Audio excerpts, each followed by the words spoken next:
All right, so once you have your video uploaded, I already have that into a folder.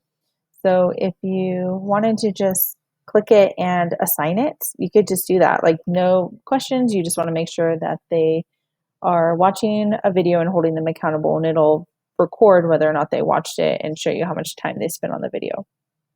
Now, if you want to add questions in, or if you want to do a voiceover, have like a little short response, during or at the end of the video, you can do that when you hit edit. Okay, so there's a couple things that you can do. So this one I had already kind of started, so it kind of shows you like if you were copying somebody else's and you wanted to say edit their questions, okay, and houses the brain. You could actually delete it if you like didn't want it. You could edit it and change it a little bit. It's kind of like your choice. Okay, go ahead and just delete this one, just so we can kind of start over, and you guys can so you can see how I came up with those. Now, a couple things is you can have as many questions as you want, as few questions as you want. You can do a series of questions in one spot. Kind of just play around with it and see what happens. So this video is about the body cavities, okay? And I like it in this view just because it's a little bit cleaner, and you can see the video events on the left side, and your options for what you can add on the right, okay? So this is a video on the body cavities. I'm just going to play the first little 20 seconds for you so you can kind of see where I would decide to stop the video. The body contains many cavities that house internal organs. The body cavities can be segmented into ventral and dorsal cavities. Ventral means further to the front, and dorsal means further to the back. All right, so let's just say this is a good point where I want to ask a question. So let's say I want to do a multiple choice question. It would just be kind of like writing a test. It'll self-grade it, okay, which is really a good time saver. You could do open-ended where they actually have to type to whatever prompt you put in there, but you are going to have to manually go in there and grade it, so just beware.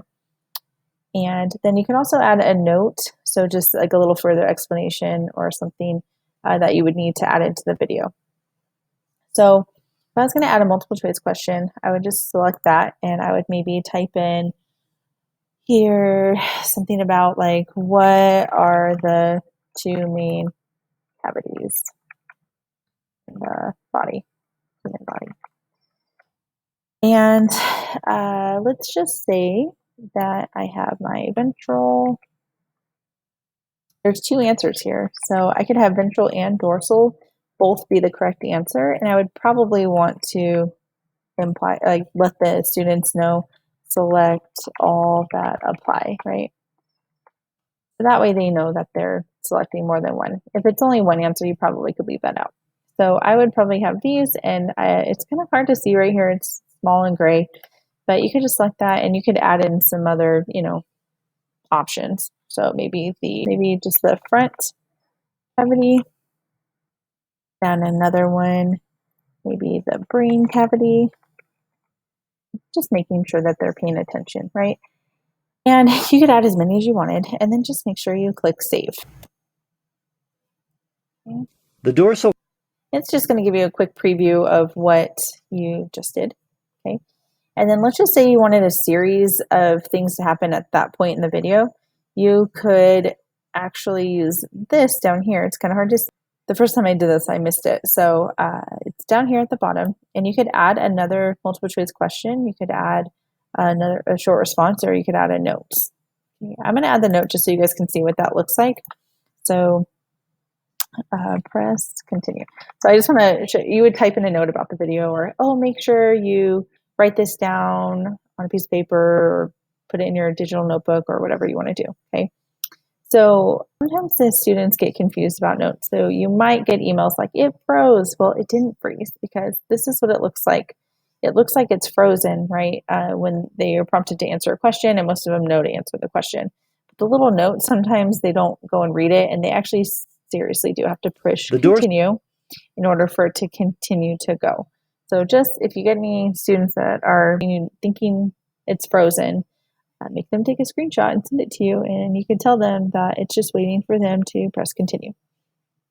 So If you decide that that's not maybe the spot you want it to be in the video, you could actually move it and it'll move the whole series together. Okay, so if I'm like, you know what, never mind, I want In the them to have spine to answer it way after they've already heard about, some other things, that's totally fine.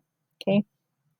If you decide you want to add in a bunch of questions, so let's just say later on, I want to add in another question that has to do with the ventral cavity and asking them to tell me all the cavities inside the ventral cavity.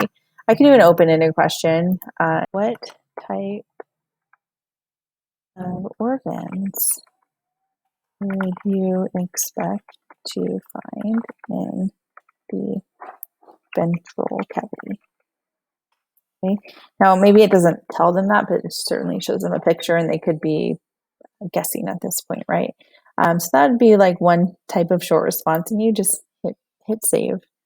and part of Okay, and again, it would, if you wanted to add a series, you would just go down here to add the question instead. Okay, so if you're done with that, right, you can just click continue.